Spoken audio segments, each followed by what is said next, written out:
Yo nací en Santa Fe, de una familia, padres, el papá español, mi madre hija de españoles pero nacida en Rosario, pero después mi padre murió muy joven, a los 45 años, yo tenía muy poca edad, y después ya como chico entré a los 11 años en el seminario. Hice 5 años de seminario menor, que era el bachillerato que teníamos, un bachillerato de general interesante, después filosofía 3 años y teología 2 años.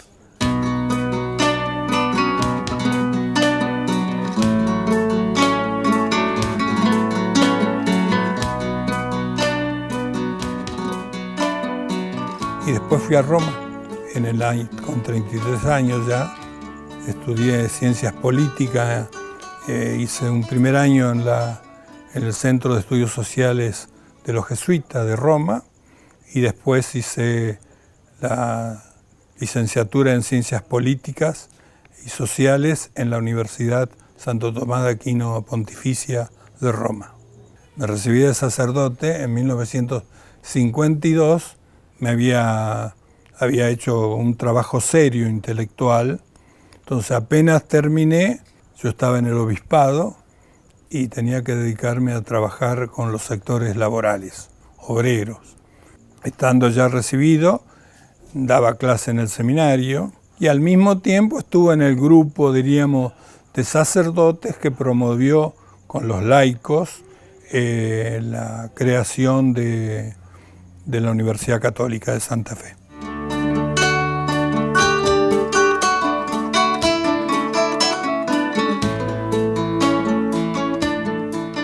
Y Leyendecker fue el que fundó los colegios mayores universitarios. Yo ahí fui como vicerrector con Leyendecker, que era el rector. En el momento que era vicerrector fue el tiempo del conflicto de la Iglesia con Perón. Tuve 2 o 3 movilizaciones obreras que me iban a decir cosas lindas, pero después con ellos recuperé la relación y después también los pude esconder en algún colegio mayor cuando vino la dictadura militar, ¿no es cierto? Cuando vivía en el colegio mayor, yo como sacerdote me encontraba que la gente que venía a estudiar solamente tenía cabida en el colegio mayor universitario. Cuando venía alguien que tenía que trabajar para estudiar, no podía estar en una residencia universitaria. Esa es un poco, diríamos, la preocupación nuestra que comienza lo que va a ser después la creación de la Casa del Obrero Estudiante.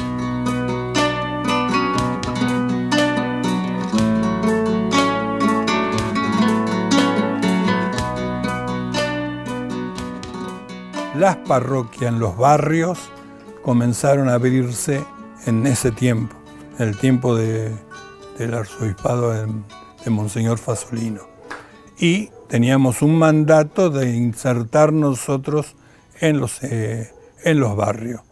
Esa insuficiencia que había en los colegios mayores que no recibía fue una de las cosas que también, diríamos, en la pastoral de la Iglesia tuvo para poder comenzar a trabajar en ese hogar con otras características, para trabajar con muchachos jóvenes que venían a Santa Fe queriendo estudiar, pero tenían que trabajar porque su familia no podía darle totalmente trabajo. Entonces yo caigo en esa casa que estaba en calle San Luis, yo tenía 23 años, era uno más de los que caía ahí, ¿cierto? Había gente más joven, ¿no es cierto?, evidentemente, que tendría 17, 18 años, y otro un poquito, y otros casi de mi edad, y otros mayores que yo. Entonces yo comencé a convivir con ellos en orden a crear con una nueva perspectiva y con objetivos muy distintos, la Casa del Obrero Estudiante.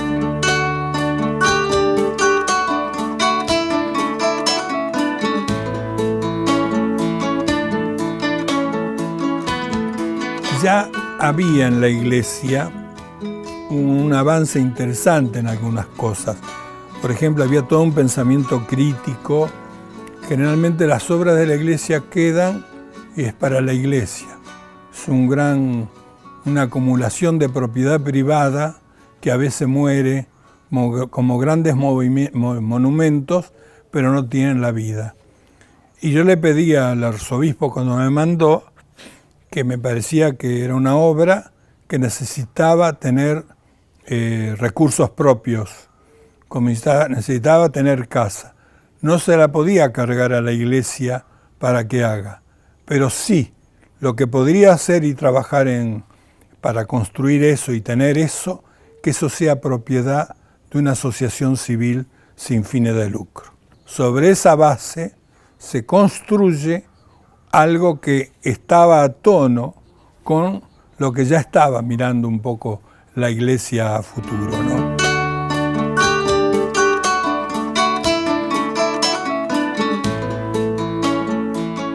Fíjense que el mismo arzobispo aceptó que, aunque el rector lo nombraba porque era sacerdote, el obispado tenía que ponerse de acuerdo con la gente que vivía eso, porque la titularidad y el mandato era de los miembros constituyentes de esa nueva sociedad que iba a ser la Casa del Obrero Estudiante.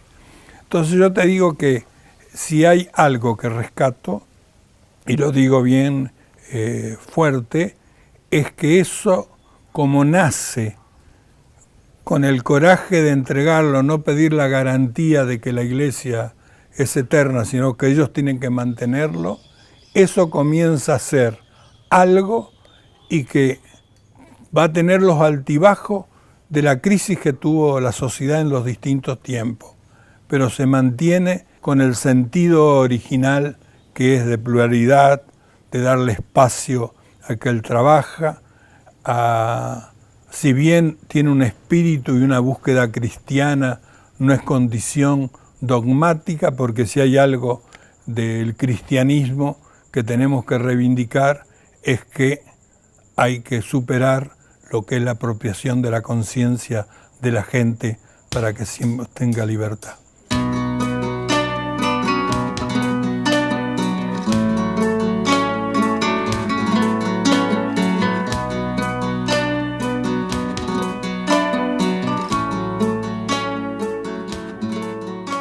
Y eso me parece que se logró a partir después de los avances sucesivos que tuvo la casa y la posibilidad que tuvimos por la generosidad de una persona que es Tiscornia, de que nos vendió una casa con muchas facilidades de pago, que lo pudimos hacer con la comida que le dábamos a los chicos que comieron arroz mucho tiempo para poder tener las cuotas para pagar lo que fue la casa de calle San Jerónimo. Entonces, ese es un poco el origen, pero yo lo que quiero rescatar es una construcción que parte de la experiencia de un grupo de jóvenes que se encontró, le dio una personalidad, una personería jurídica con objetivos y fue ganando tiempo con todos los altibajos